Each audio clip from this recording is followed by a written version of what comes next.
বিশ্ববিদ্যালয়ে দলীয় VC pro-VC নিয়োগ দেওয়া হয়েছে।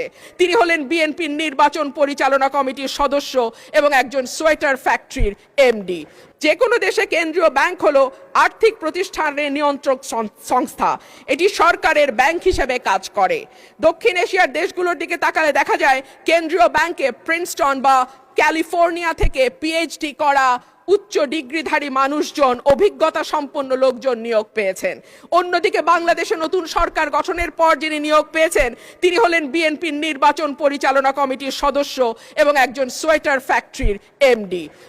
মাননীয় স্পিকার, একই ঘটনা আমরা বিশ্ববিদ্যালয়ের উপাচার্য নিয়োগের ক্ষেত্রেও দেখেছি। সবগুলো বিশ্ববিদ্যালয়ে দলীয় ভিসি প্রভিসি নিয়োগ দেওয়া হয়েছে। দল করা দূষণীয় কিছু নয়, কিন্তু দল না করলে যদি নিয়োগ না হয় সেটা দুর্ভাগ্যজনক। অলিগার্কিক কাঠামো ভেঙে জনগণের অংশগ্রহণ নিশ্চিত করা, বিনিয়োগ নির্ভর অর্থনীতি তৈরি করা। আশা করব আগামীতে সালমানের জায়গায় সাইফুর এসে বসবে না।